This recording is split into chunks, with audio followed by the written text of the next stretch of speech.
Boa noite. Um grande prazer estar aqui compondo essa mesa, recebendo os nossos alunos, os alunos veteranos, os alunos dos calouros que começaram agora, e dando sequência ao nosso ciclo de aulas magnas, de palestras magnas. Hoje nós teremos uma palestra maravilhosa com uma professora que foi da casa por praticamente 3 décadas, a professora Deusdete, lecionava na área de letras. Ela é especializadíssima nessa área, inclusive fez a minha revisão da minha dissertação de mestrado, e ela vai abranger um tema muito interessante e um tema muito atual, que é a história das mulheres nos tempos. E é um prazer muito grande. Queria convidar a professora Deusdete a comparecer aqui.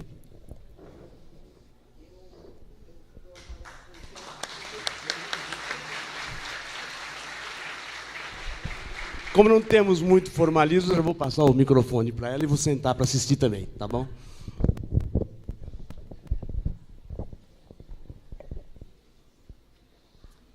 Boa noite para todos.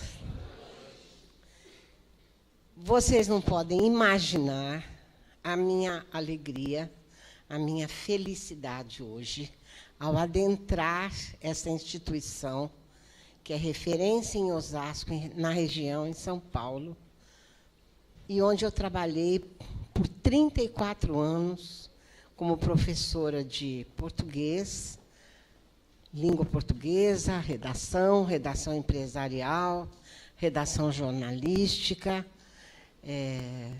literatura, interpretação de texto, tudo que diz respeito ao mundo das linguagens. E evidente que a gente, infelizmente, amadurece, para não falar envelhece. Por uma questão ética, nós temos de deixar o nosso lugar para os novos professores, que, com certeza, muito deles, nós que preparamos. E o tema de hoje, a história da mulher, desde o tribalismo até a pós-modernidade, vai cair no coração de cada um de vocês, porque é um tema muito atual. E não só a mulher, mas todos os homens aqui presentes vão conhecer um pouco da história desse gênero, que é o meu, que é o das mulheres, esse gênero que sobrevive. Nós realmente vamos conhecer uma história de sobrevivência.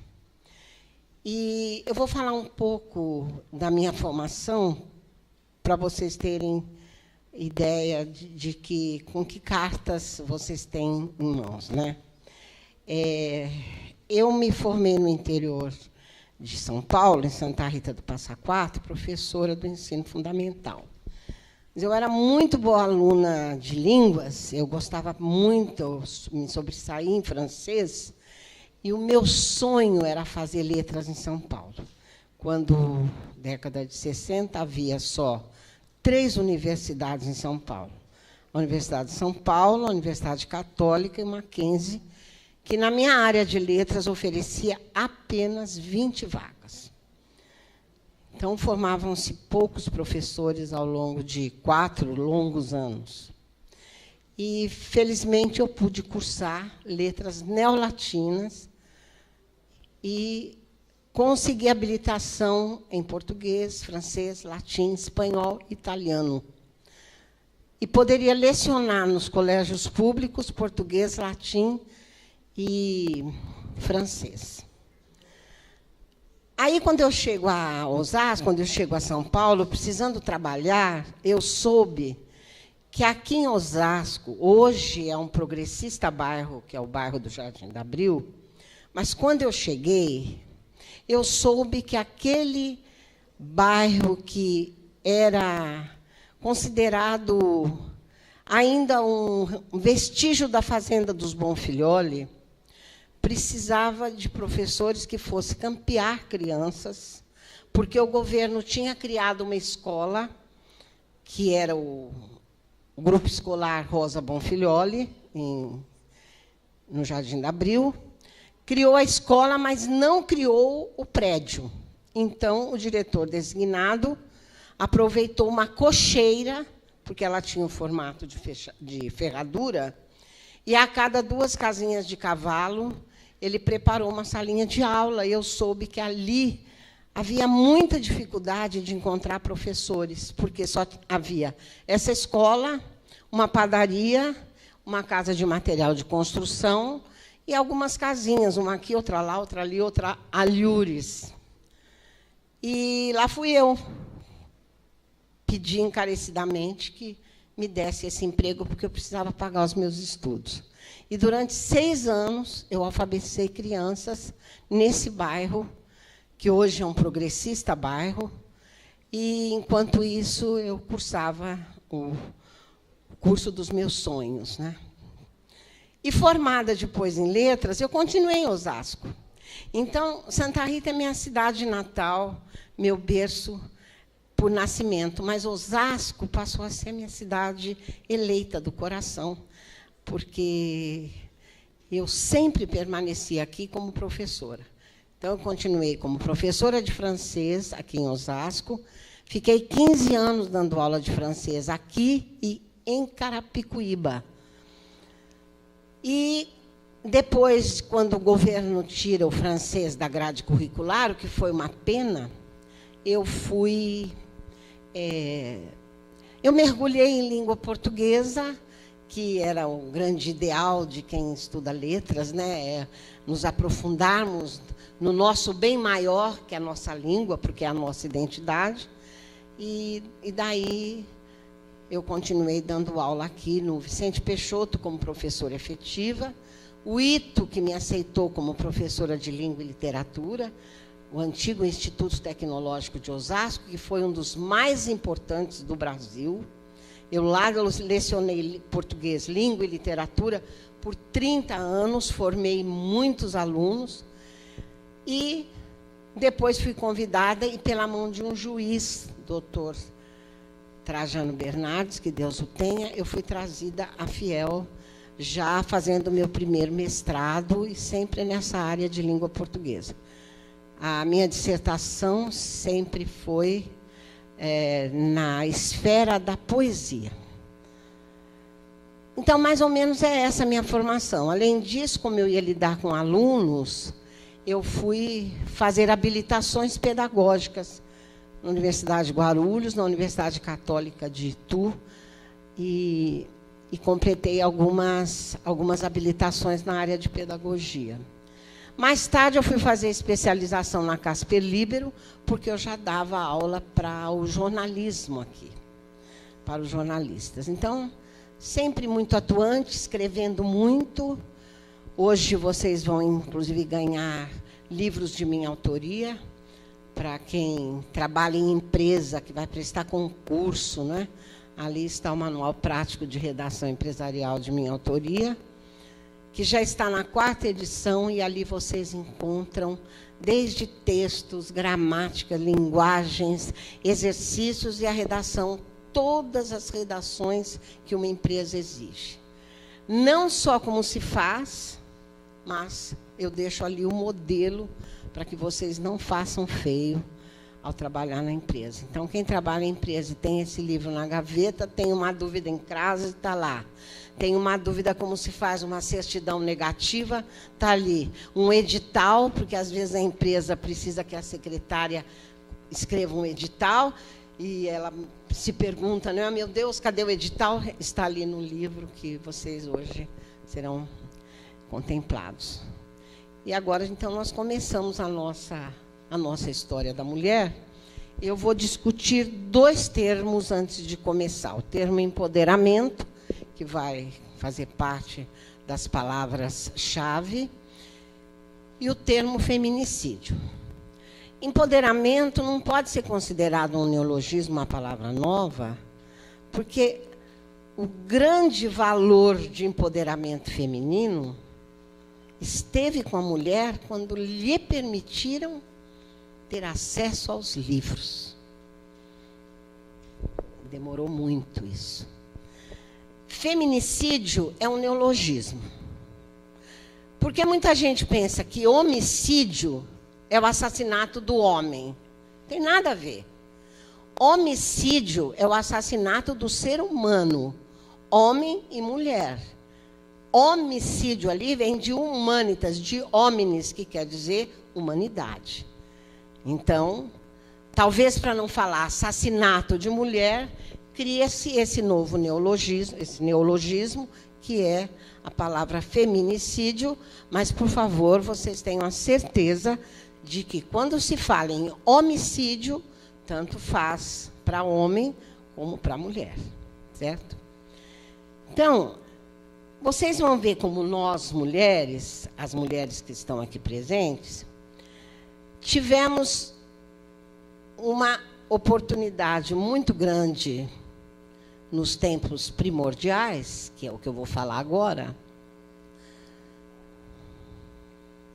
na mitologia, na Antiguidade Clássica, na Idade Média, na Idade Moderna e na Idade Pós-Moderna.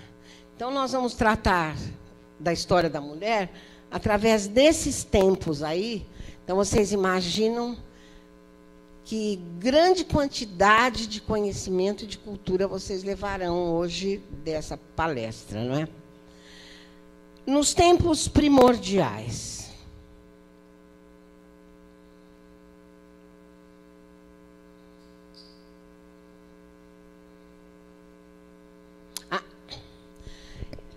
vamos pensar em tempos primordiais, fazendo uma viagem com a professora no tempo. Esse é um tempo tão antigo, mas antiquíssimo, de milênios. É um tempo paralelo ao mitológico ou anterior ao mitológico. Para vocês terem ideia, esse chamado tempo primordial seria o início da humanidade, quando a linguagem era ainda gestual ou pictórica, ou a linguagem já falada, mas tão primitiva que bastava para aquelas pequenas tribos. Então, nós temos ali uma sociedade chamada tribalistas, de pequenas tribos, configuradas pela mulher, que com ternura, serenidade, criava os famosos totens, que eram códigos de ética. Porque se o mundo era tão primitivo, era preciso que houvesse ética para os seres humanos não se matarem, não é? E quem organizava esse totem era a mulher. Então, o tribalismo é marcado pelo matriarcado. A mulher é elevada à categoria de deusa, de ninfas, de semideusas. Por quem? Pelos próprios homens. E por qual motivo? Primeiro, por um motivo físico. Os homens ficavam embevecidos com a beleza da mulher. Porque quando eles olhavam para si próprios, e os homens vão ter certeza de que eu não estou mentindo, eles veem fisicamente que eles são feitos com régua. Os homens são retangulares ou quadrados, traçados à régua. E a mulher era traçada com um compasso, ela era sinuosa, ela era curvilínea, ela tinha as ancas, as coxas, os seios, e esteticamente ela embevecia o homem. Ele dizia: meu Deus, como é que eu posso ser tão feio e ela tão linda como é até hoje, né? Mas isso só não bastava. O que levou a mulher à categoria de deusa e de matriarca é que ela também entrava no cio, como todos os animais. E quando nós entramos no cio, que nós entramos até hoje, nós exalamos aquilo que a libido chama de hormônios, os feronômios, né? E o homem se sentia atraído por aquela mulher, por aquele outro gênero tão diferente dele, e copulava com a mulher. E eles ficavam desesperados, porque eles viam que depois o ventre da mulher crescia e ela dava à luz meninos, meninas, crianças do sexo masculino e feminino. Imagina para o homem, quando ele via aquilo, num mundo tão primitivo, tão primordial, eles diziam, nossa, ela é a senhora da vida. E se ela é a senhora da vida, com toda certeza ela é a senhora da morte. E nos endeusaram. Então, o matriarcado levou milênios. Aí é que está o grande problema que consumiu a mulher. O poder é fantástico, mas ele faz uma coisa terrível para o homem. Ele cega o homem. Quando o homem, quando eu digo homem, ser humano, se vê muito poderoso e por muito tempo não acredita mais em Deus, ele acha que ele é o Deus. E era isso que as mulheres sentiam, muito tempo no poder. Senhoras da vida e da morte, elas acreditavam que elas podiam realmente mandar matar a hora que elas quisessem. Elas começaram a se tornar pérfidas, cínicas, perversas. Só que até aí o mundo era ágrafo. O que quer dizer ágrafo, professora? Não, em grego, grafo, escrita. Não era escrito.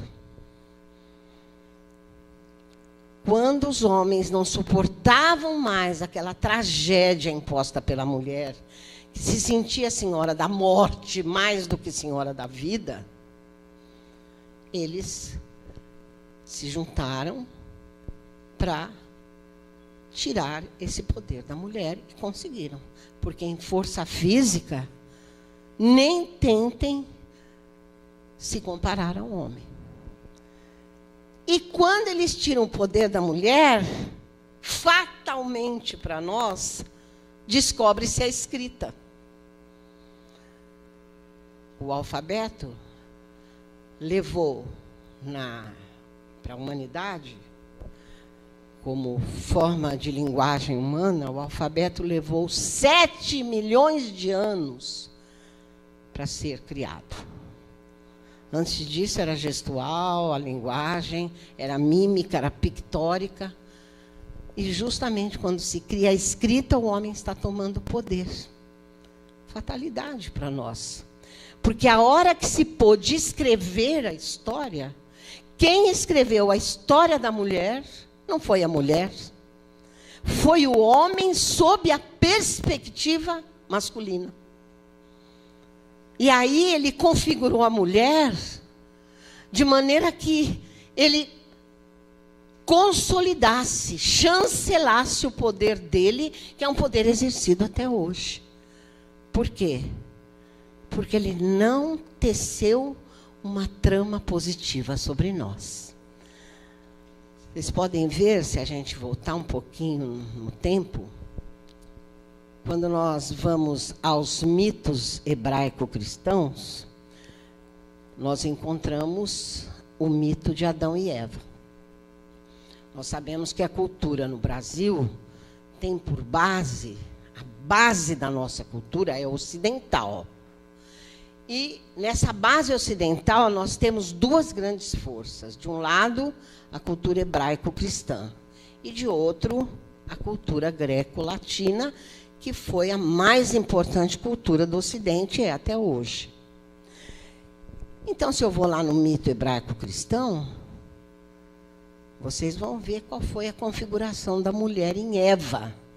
A pecadora, aquela que comeu a maçã. Como chama a serpente que está na árvore lá e pega aquele fruto do conhecimento e entrega para Eva? Aquela serpente chamada de Lilith, que é considerada a primeira forma de mulher expulsa de um Deus em forma de serpente. E ela, se veio de um Deus, ela conhece tudo, então ela oferece para Eva. E Eva seduz Adão. Em momento nenhum se contou que ambos estavam embaixo da árvore descansando e que ambos cederam à tentação de comer o fruto do conhecimento. A pecadora aí foi Eva. E nós, mulheres, carregamos essa Eva até hoje. Porque eu vejo que os homens não têm muito receio da felicidade, mas nós, mulheres, quando nós estamos muito felizes, não sei se é por questão de cultura, de cognição, de intuição, nós temos um pouco de medo, porque nós carregamos a culpa. Quando um filho dá certo, é o pai. Quando um filho dá errado, a mãe que não cuidou direito, a mãe que não deu educação. Aí, se nós formos a um outro lado da cultura, que é a greco-romana, nós vamos encontrar também a figura da mulher, a primeira mulher. Imaginem que os gregos mostram para nós, nos livros, que a primeira mulher criada por Zeus foi criada para castigar um titã chamado Prometeu. Porque ele tinha oferecido aos homens um lapso do saber, a melhor parte da matança dos bois e ossos para os deuses. Então, para castigar esse titã, ele cria Pandora. E pede para todos os deuses darem um dom para Pandora, mas de preferência dons físicos, para que ela fosse muito tolinha e trouxesse a tolice para o mundo feminino. Que as mulheres seriam todas tolas, mas muito sensuais para infernizar o desejo dos homens. Então, Pan quer dizer todos, Dora quer dizer dons. Então, Pandora é a primeira mulher, feita com todos os dons de sensualidade, de beleza, de libido, mas completamente tola. Então, veja que escrever a história da mulher como pecadora, como aquela que seduz, como aquela que incita, e como aquela que é tola, aí eu fico tão revoltada, porque uma coisa que eu não sou é tola. Porque vocês sabem o que é o tolo, né? Então, vejam que a história da mulher escrita pelo homem, desde os tempos primitivos, não foi das melhores, né? Aí, vamos ver agora a mulher na antiguidade clássica. No classicismo, que vem logo depois dos tempos primordiais mitológicos, eu citei 2 mitos, ainda há um mito na cultura greco-romana que ficou muito inserido na nossa cabeça de mulher. E que queiram ou não, os homens acreditaram mais do que nós em tudo isso. Nós colocamos sempre em dúvida, porque nós nos conhecemos lá dentro, mas os homens não nos conhecem, então eles acreditam piamente. E há um outro mito fantástico, que é Eros e Psique. Eros descia e vinha buscar aqui a bela ninfa Psique, mas ele vinha encoberto. Por isso que tudo que é erótico, ele tem uma transcendência, ele é encoberto. E o que quer dizer isso? Psique não podia tirar a manta que cobria Eros, porque ela podia se apaixonar e, na paixão, chegar ao prazer, e ela não podia. Ela tinha que amar platonicamente, o prazer era do homem. Então, não foi fácil para a mulher, como não foi fácil para a Psique, saber quem era o homem que deitava sobre ela e ela não podia conhecer, porque ele era o encoberto. E até hoje, vocês podem ver que as famílias se preocupam, até hoje, século XXI, as famílias se preocupam com a questão da sexualidade na filha. No filho, não. Vou soltar meus bodes, então prendam suas cabritas. Não é isso que a gente escuta? É ou não é? Um pai, às vezes, expulsa de casa uma filha porque ela engravidou antes do casamento, mas ele esconde um filho que é assassino. Então, nós mulheres tivemos realmente uma história de sobrevivência, né? À custa de tudo isso que é cultura, e que, às vezes, até sem estudar, cultura é algo que também se embrenha pelo nosso DNA. Nós acabamos sendo o resultado da nossa cultura.